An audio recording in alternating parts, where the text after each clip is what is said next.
Ladies and gentlemen, welcome back to the Crypto News Podcast. We are buzzing as always. Folks, we're recording on Canada Day today. To my Canadian listeners, happy Canada Day.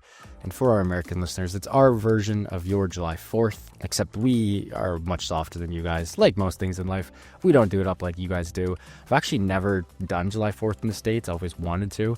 But again, it's our day today. So to all my Canadians, love you guys and happy Canada Day. It's crazy. Again, we're still such a young country. 1867 was our Independence Day. You guys were, way before us. But either way, pumped to have the one and only Kevin Boon on the show today. Recently appointed president of Mysten Labs and formerly served as the company's chief legal officer. And guys, if you are confused about what Mysten Labs is, that is the parent company, the one and only SUI, and we all know who SUI is. As president, Kevin oversees key aspects of the company's strategy and operations alongside the CEO, Evan Chang, and ensures the company continues to lead the way in driving innovation and growth within Web3. He's done a bunch of stuff, served as general counsel for Piscart. Geez, so much stuff here. Multiple retail teams, subsidiaries of Amazon, transactional associate at Sherman & Sterling, and a JD from Fordham Law and a Bachelor of Fine Arts from Carnegie Mellon University. What a bio. Kevin, welcome to the show, my friend. How you doing? Pumped to have you on this afternoon. Thank you, Matt. Very pumped to be here. I think we're going to have a great time. I'm excited to dive right in and honored to be here. Thank you, mate. Much appreciated. Again, big fan of the SUI team. I have my SUI mug with me that I drink a nice cup of coffee from, usually once or twice a week, depending on how often it goes in the dishwasher. And I'm an AeroPress guy, and I don't know what it is, an AeroPress in the SUI mug. It just hits different. Discriminating coffee drinker. I like it. Yes. Have you ever had an AeroPress? I have. My wife works in coffee and has for a long time. So we've tried many different devices, single origin, lots of blends. Coffee is really important to us in this household. I think I drink about half a pot to a whole pot by myself every day. Yeah, that's electric. The only reason, well, not the only reason, but, and this isn't a coffee pod, but good way to start here. For me, I fast in the morning. I don't eat till about like 12, 1 or 2, depending on the day. So the AeroPress takes out the acidity, the bitterness. I feel like it's nicer on the gut instead of, going to Tim Hortons or Starbucks and destroying a venti cold brew, which I do too often as well, mind you, because a cold brew on a nice hot day just hits different. But it's just nice sort of having that clean coffee on the gut, Yeah, especially when intermittent fasting, man. I suspect you and I have a lot of the same interests. Yes, but probably, yeah. We could probably do a 3-hour Joe Rogan banger if we wanted to. But let's jump into it. Before we get into everything Mysten and everything SUI related, again, we are recording on Tuesday, July 1st. This is going to air on Thursday, July 3rd. So this will air in 2 days, folks. Yesterday, we had some pretty big news. Robinhood tokenizing stocks for our European friends to start, and then probably for us Canadians and our American friends as well. It was one of the biggest, if not the biggest, crypto events of the year. We can get into the whole thing, but maybe we'll start with sort of the funny part. That looked like a billionaire's wedding on like Lake Como, south of France kind of style. Like Vlad was in like a pimped out white suit. When I saw the live stream and I tuned in, I was like, holy shit, these guys did it up. That must have been like a $5 million conference just to kick things off, Yes, lots and lots of fanfare. I think because that's where a lot of the larger narrative in the industry and a lot where the interest is right now. Yeah. You want to capitalize on making sure that if you're going to do it, you go big. And going big includes a lot of the trappings of it. So it was a noisy launch. That's really intentional. And congrats to them. I think it's has extraordinary potential. You probably, there's no way you're going to tell me that, if you guys chatted with them. But I would love to know if Vlad and the team spoke with you guys about this. Because again, there were rumors that they were supposedly Solana almost had them locked and loaded. At least this is what I saw in the Twitter sphere over the last couple of days. And then they go with R, but like, were there any combos with SUI to make this happen? I can't, obviously talk about who exactly we do and we don't talk to. The Robinhood team is very well known to us, and we do speak with them on a bunch of different matters. I think if folks in the industry and the inside saw this happening a little ways away, you did see things get picked up on crypto Twitter. I think that it is a competitive and crowded marketplace right now for special teams like Robinhood. From an infrastack perspective, Robinhood is very compelling because of the massive distribution that they have, the U.S. centricity and U.S. presence that they have during all these regulatory changes that are happening. and demonstrated credible ability to ship. And so if you're going to make a big bet in a large deal, Robinhood is strong in that they check a lot of those boxes.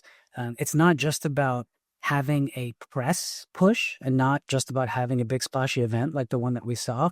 It's also about whether or not you believe that your partner across the pond will have what it takes to deliver. Well said. And I think Robinhood has done a good job of showing that they can deliver. Yeah.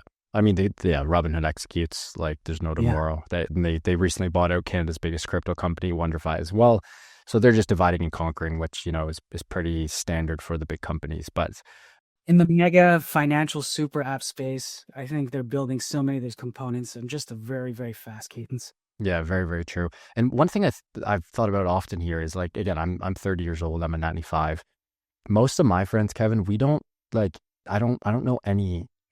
This is going to sound a little effed up now that I say it out loud, but I honestly have zero friends, unless they're very wealthy, that use financial advisors. Like everyone my age and under we don't have Robinhood, we have Wealth Simple, or we'll use one of our big banks, TD, RBC, Scotia, blah, blah, blah. Right. But we don't use financial advisors. Whereas my parents and all of my friends' parents and my parents' friends, they all use financial advisors and none of them have a Wealth Simple account. So it's like Robinhood and these other incumbents are doing a really good job of just cranking down on everyone's sort of almost, I guess not baby boomer, but Gen X and under. You know what I mean? That's right. I think there's two big themes on fairness and accessibility that are there.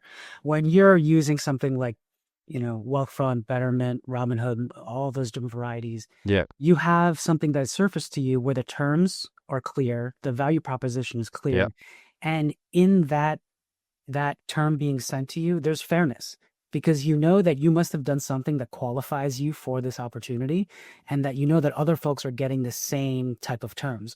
When you work, like your parents work with wealth advisors in the traditional bank space, it's more bespoke. That can be both good and bad.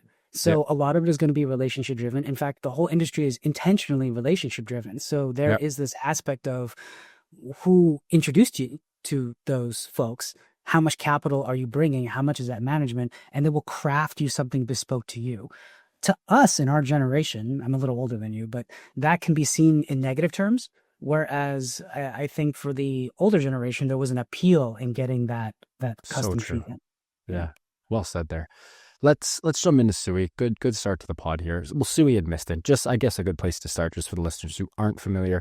Mysten Labs is the parent company and I guess the incubator, if you will, of the SUI blockchain and your other subsidiaries. Give a yes quick... and no. That's a good part to interrupt you, my friend. This is why I was asking this. You kick it off. Yeah. Mysten Labs is not the parent company of SUI Foundation. SUI Network is the protocol. It is a decentralized protocol that is the, I think, output of the brilliant inventorship that Mysten Labs did. The Mysten Labs team. So SUI Foundation at the very top. SUI Foundation and Mysten Labs are arm's length entities that you could say are next to each other. Gotcha. The product, the platform itself is SUI, what we know as the L1 network. And then you have the token, of course, which is used as gas and proof of stake mechanisms for the network itself. But from a legal entity standpoint, there are no legal relationships in the organizational hierarchy between Mysten Labs and SUI Foundation. Gotcha. So then what is the connective tissue? The connective tissue is that the folks at the Mysten Labs side, our vision and our purpose of existence at Mysten Labs is to build the decentralized stack, the SUI stack, as it were. And so the inventorship, the ideas on how to build this technology came from the founders at Mysten Labs. Gotcha. Okay. That makes things much more clear now. And again, from a branding perspective, it's like, I think you guys have absolutely nailed it. I think a lot of teams in crypto struggle with, who's not running the show, but just as consumers and as humans, we don't like complex things and we just like one thing that we can think of when we think of that ecosystem. And you guys did a great job of that. And again, my apologies if I'm putting words in other people's mouths or if I'm getting this wrong, but I never think of you guys as Mysten Labs. I always think you guys as the SUI team. Maybe it matters, maybe it doesn't, but I feel like I'm in the same boat as everyone else too. But it's nice that you guys have really nailed that positioning where it's like when you think of Mysten, when you think of now Walrus, when you think of SUI, it's SUI, and that's all it is, which I think is very key, especially in crypto. So great job on that one. But Thank you. Thank you. Yeah, I agree. I think that one of the things that we always drive towards is just simplicity of understanding. And to a large extent, I'm even myself, the names, the particular people that are working on a Mysten Labs out of the SUI side, they're not supposed to be at the forefront. Yeah. What's supposed to be at the forefront is the stack, Yeah. is SUI. We want our platform and our products to speak for themselves, as it were. Yeah. One thing, I mean, you guys have done so many things incredible, but over the last at least couple of years, and it probably didn't even come to fruition, or at least didn't get the news and cred until probably Q4 election season last year. But the amount of regulatory work and just grinding and hauling ass that you guys did to literally get us to where we are today. I think a lot of people owe you a lot of thank yous, because I know the SUI team, the Mysten Labs team, was one of the, I know a lot of teams were hauling a lot of ass, but you guys were up there for ass hauling and really did play a key part with with the current regulation and getting crypto to this present day state where we're at, which is, I mean, everyone is seeing the convergence of TradFi and crypto, and now we actually have rules, and now we can play the game. You can't play the game if you don't know the rules. We didn't really know the rules before, and they were always changing, and you guys helped formulate those rules, especially as the ex-chief legal officer as well. With all that being said, could you, and again, I know you can't, I'm asking a lot of questions you can't give me answers to, so my apologies, but what were some of those conversations like with regulators, and walk me through that whole process, and one, how crazy that was, how fun it was, and if you have any good stories, we'd love to hear them. Sure. From a first principles perspective, the team at Mysten Labs came from the DM Liba project. And I think Yep. the reason that's noteworthy is because there was immediately a lot of appreciation for regulatory risk, as well as community perception, as well as having just your reputation help people assume good intent Yeah. for what you were trying to do, Yeah. because they experienced what happened when you didn't have that. And so from the very beginning, when Mysten Labs came into existence and when SUI came into existence, there was always a healthy appreciation from the founders and the rest of the folks there on what mattered, and that what it took to really get to mainstream understanding of what a protocol should be. And so when we started our engagement in DC, it was always from this very, I think, somewhat altruistic perspective of, separate from what might be good for our company, where do we want this industry to go? And we can't control, we can't be empowered, we can't influence, we can't do any number of these things. But what we can try and do is make these issues that affect L1s and thus affect SUI known that they are issues. So what does that mean in the very early days? The first thing is you have to build a presence. You have to, if you are not part of the conversation, then there's really nothing you can do. And it doesn't matter if you're trying to do things selfishly or altruistically, you have to be there. You have to have a presence there. So the first thing is crafting relationships, is working with trade associations, working with, people that have connections in the industry to understand the landscape that's over there. That can involve venture capitalists, that can involve businesses that you work with that are over there, and just starting to get people to know that you care about these things. And then you look at what positions you care about as an L1. And that is so important today when you look at the things that is going on with Genius and the stablecoin legislation, and what you look at what's going on for market structure. And so we have an enormous amount of time and investment that we spend in working to know exactly where the market structure bill is at, like how is it developing, who is pushing for which provisions, and overall through our trade associations, working with other L1s even, hey, where do we think this is supposed to be? What is fair, what is equitable, and what is actually going to lead to something sustainable?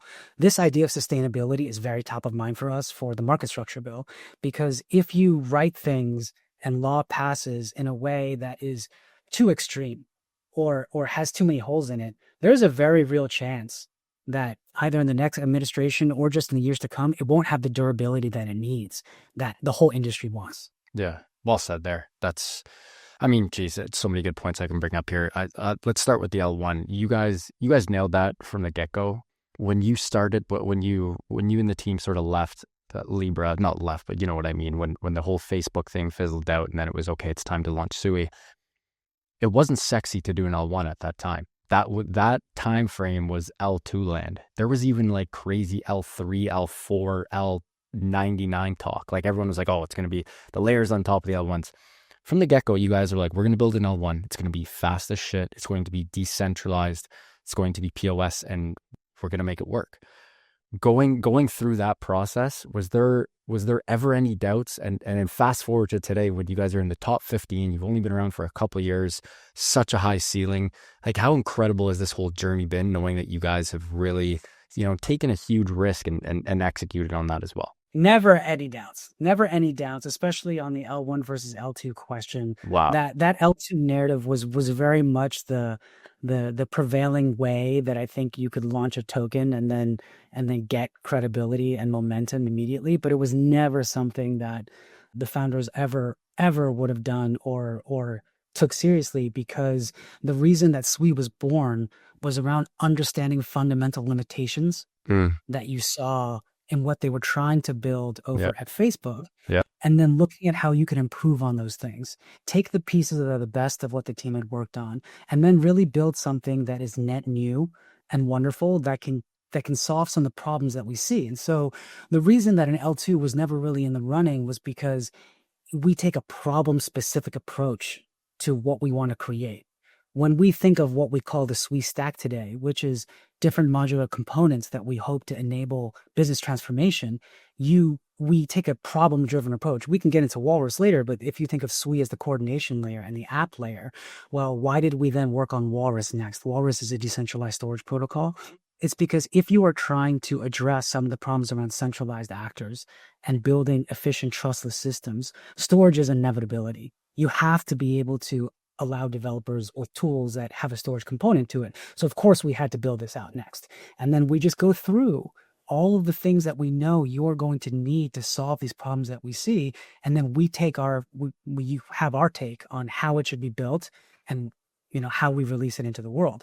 If you use that framework of this is the problem that you in a first principles believe must be solved, and then you look at L2s and you say, okay, it cannot be solved this way, then the L1 was the only natural, inevitable answer. Yes, in hindsight it was, but when everyone and their cousin was launching an L2 and the teams who launched L1s failed time after time after time and delayed launch by year after year after year. That's why, because again, I've been doing this pod since early 2021, your episode, I think 451 or 452. I remember that stretch where it was, there was a whole year where the L1s who came on the show still haven't launched to this day, Kevin, in 2022. And it was all L2s and L3s. So for me, it's just like, and again, I remember when you guys came on the pod in 2022 and I was like, holy shit, these guys are probably going to nail it home. And you did. But anyways. Adney had a wonderful time in your pod. And I think the one thing I can say on this is I have to really owe it to Evan and the rest of the founders, because their brains are wired to be contrarian. Yeah. Honestly, it is, we have such productive friction and we fight so hard for our beliefs, but the innate natural state for most of the founders, and we have 5 founders, is a contrarian stance. And that was representative when they were looking at, should we build an L1? And that is representative today when you look at kind of the narrative that is going on around stable coins, tokenized equities, real world assets. We are always looking at the non-obvious. Yeah. I know, speaking of non-obvious, I again, even in doing research for the show, I know you guys, and I don't know if this is still present day, but I know obviously AI is huge, storage is huge in your current present day 2025 thesis. A couple of years ago, gaming was a huge chunk of that. Is gaming still at the forefront? And I'd love if you could talk about maybe some of the games that are launching on SUI or that are currently building on and with SUI. I still don't know many great games in the Web3 space. I know, again, 2021, 2022, it was like, hey, this is going to be the thing that's going to converge us with TradFi and that's going to make us go mainstream. It hasn't happened yet. There's really not that many good games in crypto. Is this still a big focus for you guys? It is, but there's a lot of dimensions to how we talk about as a focus. Gaming has always been important for us because we've long suspected that it has the components for virality, for adoption, for demonstrating our technology stack in ways that only SUI can do, that makes gaming a very compelling vertical to invest in and show these use cases. However, there is also this misunderstanding that SUI is only about gaming. I hear that sometimes, or that we are a gaming protocol. That's not true at all. And I have to push then against this overemphasis on this perception that we are all about gaming. The investments that the SUI ecosystem is making in gaming is still really healthy. If I'm to look at our top packages in our leaderboard, you have NHN on there. NHN is a public Korean company, and they have done very, very successfully at creating social gaming on mobile that has a lot of transactions, a lot of users, and they're growing at an incredible rate. We have an extremely exciting new relationship that I can't wait to reveal to the world.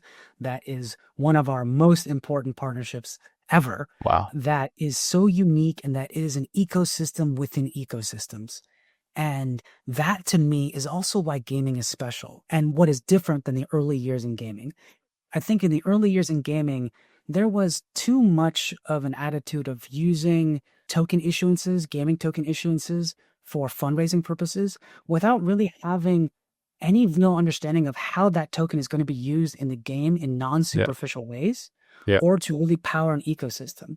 And so when we talk to these gaming teams, and they talk to us first about capital needs, because the gaming industry is very difficult to be successful in right now, whether or not you're talking Web 2 or Web 3, then it is almost a bit of a red flag. In fact, what I get really excited about is when someone paints us a compelling picture of, number one, the game has to be fun.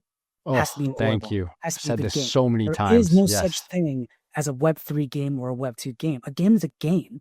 Yep. It's a game and it's a game. It's fun. And so then you get to the blockchain layer. What are you using a blockchain for? If you don't need a blockchain, don't have a blockchain just because you want to issue a token. You're dead on arrival if that is your idea. Yeah. So cut out all that noise. Then the next thing is, okay, you do have a token because you did have something interesting you were doing with blockchain infrastructure. What is your ecosystem for that? How is it going to behave, and how does it all get stitched together? And it is very, very hard to find experienced, seasoned leaders who have launched games, who are high conviction and understand the appeal of using blockchain and their tokens in these ecosystems that are additive to the fun of the game, that are not there to bootstrap development costs. Because it's so compelling to look at the token as a way to pay for gaming development costs. But if that is how you have to rely on it, it just makes it so much harder for you to be successful. Yeah, well said there. I mean, that was paramount back in the old days. Every single company, it was literally, you play the game to be incentivized to make profit. Like, if that is called trading. Like that is what you do when you trade. It's still a game, just like all of life is, multiple mini games, but that's what trading is. You trade to get that rush and to have that feeling of fun and to hopefully make money. I'm sure I'm similar to you. Maybe I'm putting words in your mouth. I don't have time to game anymore. I haven't played video games in years. I don't have time for it. But back in the old day, I would love playing NHL or Madden or Call of Duty with the boys and just forget about life for a bit. But I was never like, oh shit, I can make money off this. No, that was never the purpose, man. It was always fun. Exactly. F-U-N, that's it. Yeah, it's all it was. Got to be about the fun. And if you lead with that, then you start opening this door to innovation where the token looks more like commerce. It looks more like something else, not gaming. And so that's why when I look at gaming as a vertical, yes, you need to have gaming developers. Yes, it's a specific industry and it's fun. But the blockchain use cases start to blend together with commerce use cases, payments use cases, stable coins for purchases. And all of a sudden, all of these different verticals start to unify. And that makes so much sense because we're a general purpose L1, general purpose in the sense that we really do believe we're performing, we can do anything. And so why would you craft these artificial limitations? You don't want your innovators to be thinking in those limited terms. And so it doesn't make sense to use those labels for those terms either. Yeah. Like when I think of gaming, when I think of a AAA game that could easily integrate blockchain, but where blockchain tech would be a perfect add-on. I think of like something like Roblox, where it's just, the adding of assets, the in-game economy. And I think of GTA, like this new GTA. Grand Theft Auto, I knew you were going to say it, the giant in the room, It's straight cash. I mean, who knows? You guys are probably cooking up a partnership with them right behind the scenes right now. I mean, that's unfortunately, the game's not going to drop till probably 2040, but either way. Anyways, this is too much fun. Okay, AI. Again, you guys when my friends, and it's funny, Kevin, my normie friends will often ask me about SUI as well. And I always, I say, I mean, guys, look, they've only been out for a couple of years. This is what they've already done. It's an L1. They're our general purpose. They often come back at me about the general purpose. And I get asked about XRP all the time. And my apologies to the XRP guys, but I always shit on XRP. I say, I don't know how it's number 3 or number 4. You can smile here, it's fine. But I shit on it and I say it's not going to replace the banking system. But the normies get it because it's an easy narrative. Yeah. You guys have a harder narrative to sell to the non-crypto folks who don't understand how general purpose you are and how easily you guys can fit into different boxes in the TPS, so on and so forth. How do you explain yourselves to the normies when you say general purpose? Because again, it's a lot easier when you're like sort of in a silo. You know what I mean? You could ask the founders, you could ask the people at Mysten Labs and SUI Foundation, you would get a lot of different answers to this because there's a lot of different approaches that you could have to branding and identity of a platform. But I lead partnerships at the company. And so what I often think about is how SUI, yes, is an important brand, but how do you figure out what that brand means? I would love for the majority of it to be through the partners that we have. So SUI is important, but you think of all the great experiences that are enabled through flagship marquee partners, and then you attach those two together. So when I look at how I'm looking to conduct big partnership deals these days, I'm looking for not these type of relationships where you are striking a deal, you hit a milestone, X person gets paid, you're seeing Y transactions happen on a network. I want to co-create. I want to create something that is really deep, tied together, where almost your brands become interchangeable. Now, no one, you talk to any credible company, but I don't want my brand interchangeable with anyone else's, but the idea that there's that strong association. And so you become an amalgamation of those partners that you support.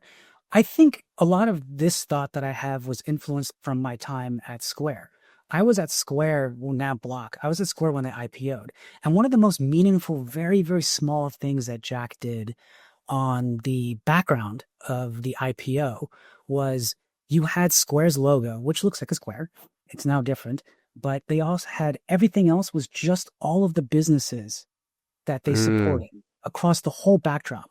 Because he was very trying to subtly get people to understand that our value is not just us. The way that analysts should value our company and apply a multiplier is not just on what we do, it is of the value and the collective strength that all those businesses present in the ecosystem. That in our space as a decentralized L1 is very different, but also so true because we exist really for builders as a developer platform to make amazing businesses, to create successful businesses where they are able to make money. The obvious product market fit being DeFi. DeFi builders can create a platform, can lead very sustainable businesses, build teams, make money. There is then a value to your brand being the brand of these people that you've built up. Yeah.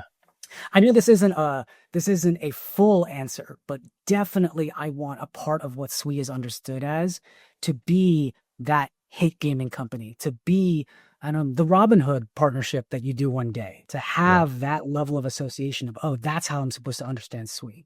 What I've told, I love that answer, by the way, but what I've told my friends is, the normie friends, I'll be like, it's like a programming language. Like L1s are a lot like programming languages in some capacity, where it's like C++ or Node or JavaScript doesn't advertise themselves, but look at the billions, if not trillions of dollars that have been created because of those programming languages. That's sort of what I say SUI is. I'm like, or yes, it's not really a consumer facing product, but it will power the consumer facing products that you will use. And perhaps I butchered the shit out of it, but that's sort of what I say. No, you're hitting exactly right. If you're really talking the most simple normie messaging you could have, and you strip away everything, I would just focus, it's a developer platform. SUI Stack is a developer platform. You don't even get into blockchain. You don't even get into crypto. Don't do any of that. You're just trying to get people to understand it. It is a developer platform akin to what AWS was in its early days. Got you. Okay. Kev, you're on a Yeah. roll. We got to take a quick break. Huge shout out to Prime XBT. And when we get back, we're going to keep buzzing. And we're going to take a deep dive into Walrus and future plans for SUI in 2025 and 2026. Huge shout out to Prime XBT, longtime friends and longtime sponsors of the Crypto News podcast. We love the team at Prime XBT as they offer a robust trading system for both beginners and professional traders. It doesn't matter if you're a rookie or a vet. You can easily design and customize your layouts and widgets to best fit your trading style. Prime XBT is also running an exclusive promo for listeners of the Crypto News podcast. Use the promo code CryptoNews50. That's CryptoNews50, all one word, to receive 50% of your deposit credited to your trading account. Again, that's CryptoNews50, all one word, to receive 50% of your deposit credited for your trading account. Man, when I do these ad reads, I got to come up and take a breath. I feel like I'm just, It's a lot of words. I feel like I'm underwater and I talk too quick there. Anyways, Walrus.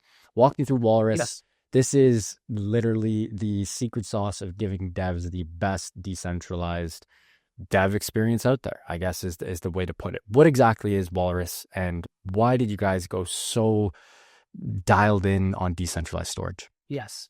So as I mentioned earlier, Walrus is a decentralized storage retrieval network. Now, before I get too much into the specifics of Walrus and the why, I think, again, looking at first principles, Walrus is a really key component of what we view as the SUI stack. The SUI stack has the SUI platform, the center of it. It was the first major innovation that we launched. You could think of SUI as our coordination layer, as the application layer, where all the dApps sit. And then when you look at it from a stack perspective as a developer platform, we ask ourselves, what do we need to create into the world for people to be able to solve some of the hardest centralized problems for business transformation? And when you ask it in that way, I think you are missing a whole lot of components. And that is literally Mysten Labs' roadmap. And so Walrus was the second major milestone on that roadmap of decentralized storage. We also have, just by way of example, Seal in testnet today. Seal and testnet is a encryption service. It's a secrets management service. So what does that mean? What does it allow for you to do in a SUI stack for developers? It allows you to do things like logins, access gated content. And that, if you're trying to create, I don't know, if a Netflix, you're trying to create a social media platform, anything with a paid account with SaaS revenue, you need things like logins. You need things like being able to take in user status and identity and then encrypt that information. And so that is how we think on, okay, how do we build out our roadmap of all these stack components? Walrus now, as a specific technology, is really interesting. There's many other storage options today. You have GCP, AWS. These are highly efficient systems at scale from the world's largest companies. They become more affordable over time. So what's the issue with them? Well, in a way, they're centralized. I think maybe during the financial crisis, you had to worry more about things like bankruptcy, but there is always the chance of, I don't own that information. That information that I'm loading onto these centralized systems are, not fully within my control, nor within my ownership. And I am going to be at the mercy of what happens to that larger company in an economic downturn or something else should happen. Maybe you don't think of that as a risk for something like Google Cloud. Maybe you have a different perspective. If you're talking about Dropbox, you're talking about smaller companies who may be more subject to economic conditions. And then you look at, okay, what are the decentralized options out there? There's IPFS, there's Filecoin, there's all of these. In a very, very simple way, Walrus, from a technological perspective, has a different approach to a lot of the ways these things function. And so it can be both more cost effective because there's this idea of a replication factor. And that factor directly impacts how costly it is for every bit and byte of storage. And through erasure encoding, we are able to offer a very much more affordable product. Now, on top of that, you want to get as close to bomb-proof as you can. And so there's a regenerative capacity and immutability component to Walrus, to where even if over half of the node operators would go down, some terrible catastrophic event should happen, the data is not there. The data has a regenerative capacity, so will come back exactly as you put it in.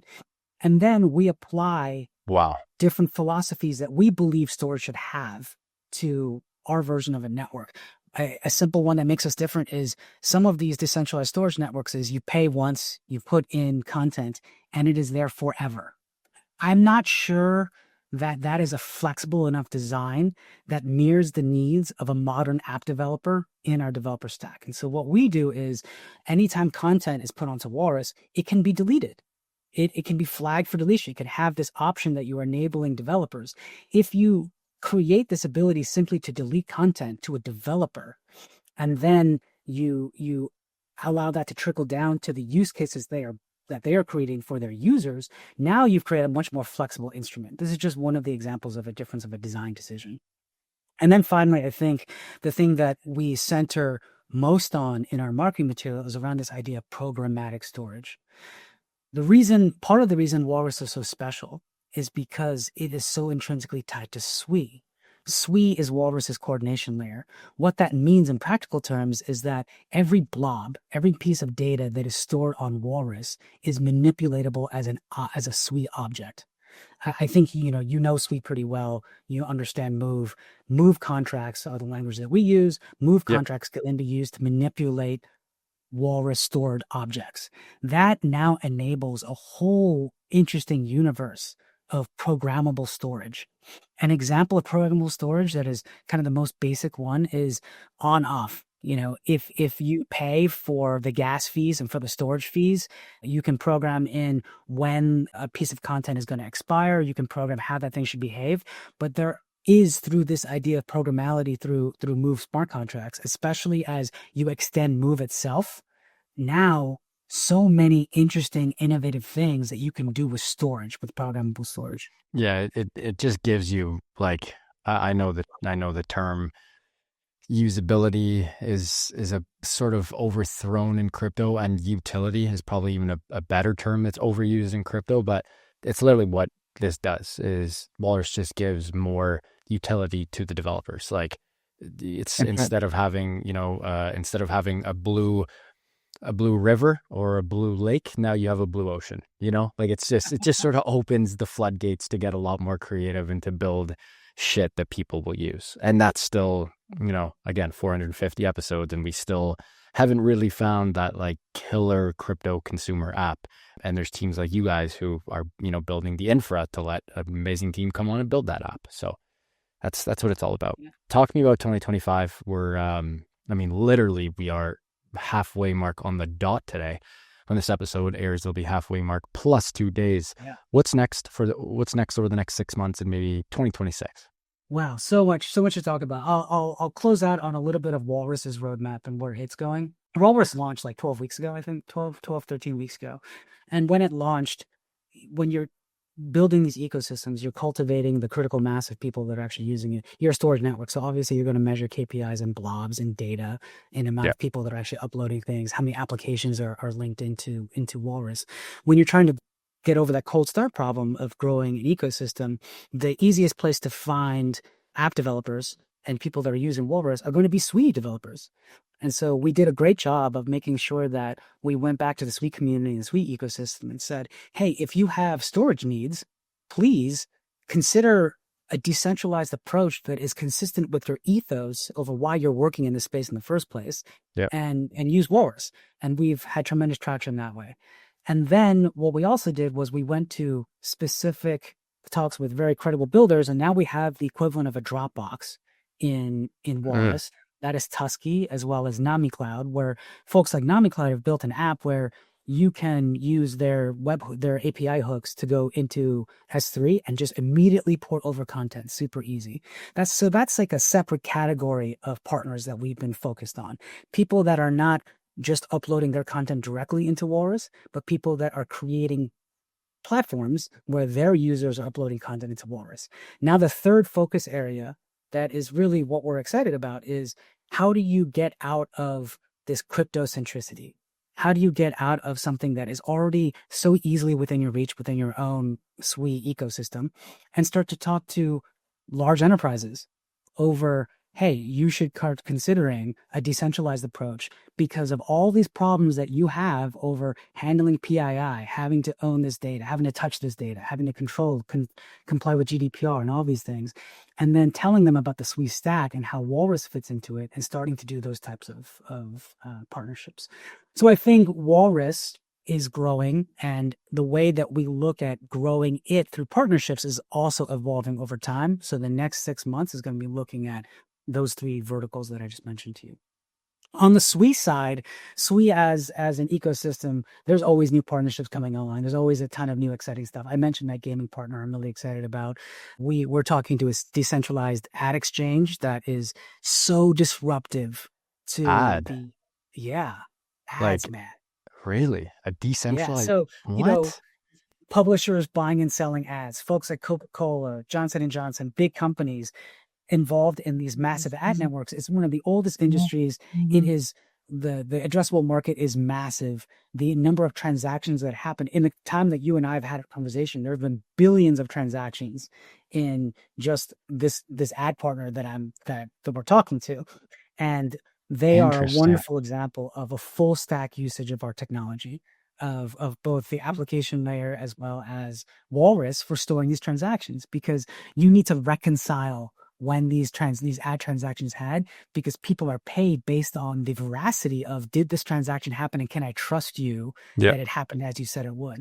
So there's actually many interesting business models where reconciliation of data and truth in that data is so ripe for SUI.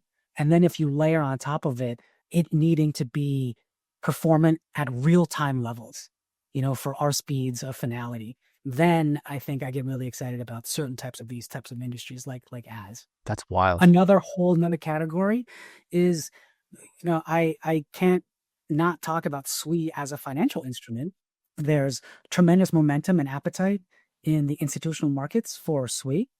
And so there's another vertical that I think on, and I try and push the foundation and other folks to think on, of how can we increase institutional adoption of SUI token, used for different purposes, of course, and for the network. I think the alpha there, or whatever, is we've received a lot of interest from people wanting to create a MicroStrategy similar approach to what Michael Saylor has done for Bitcoin, but this time applied for SUI. So these aren't things that we're driving. We're taking these and we're talking about to people that are proposing these types of relationships for the token, who want to get our view on it. I love that. Sorry also for the interruption there. I'm sure you heard that loud noise. That was literally a fighter. No that was worries. a fighter jet that just flew right over the city Oh, wow. for Canada Day festivities. Kevin, what an episode. I mean, every time you guys come on the pod, it's always a huge treat. I learn a ton, and you guys always make me do a lot of research too. So now I'm going to have to go down another SUI and Mysten Labs and Walrus deep dive. Yes. Before we let you go, what's with you guys and your love for, and I'm probably categorizing them incorrectly, but you guys love water mammals. What's with Walrus? Like, is there a reason why you go with that? One of the founders, George, has a particular love for the naming conventions that we have around aquatic mammals. And, we always build... If you look at most successful companies, there's always a flywheel. There's always ecosystems, because you need to get that compounding effect. And he just chose the aquatic mammal ecosystem, and it has stuck the whole time. What's and next? So like penguin? You guys got a penguin coming out? Seals next. We just recently launched Nautilus. I wouldn't be surprised if you see a starfish eventually, like your seahorses. There's any number of things that have characteristics to these animals that somehow you can see analogize really well to the tech. I like it. I love it. And it's great for marketing and branding too. It gives the 100%. creative team loves everything they get to do with the visualizations and all that stuff. I love it. Folks, what an episode with Kevin Boon, president of Mysten Labs and formerly the company's chief legal officer. What a deep dive on Mysten, SUI, Walrus, and everything. We took a deep dive into the SUI stack. One of my favorite little one-lines of the show was how the SUI team is all about co-creating with other brands. That is their secret sauce. I absolutely love this. Again, huge shout out to Kevin and the team for making this happen. If you guys enjoyed this one, I hope you did. Please do subscribe. It would mean the world to my team and I. Speaking of the team, love you guys. Thank you so much for everything. And back to the listeners, guys, enjoy your summer. Keep on working hard. Do go touch some grass. And as always, stay happy, healthy, and wealthy, and keep growing those bags. Love you guys, and we'll see you on the next one. Ciao.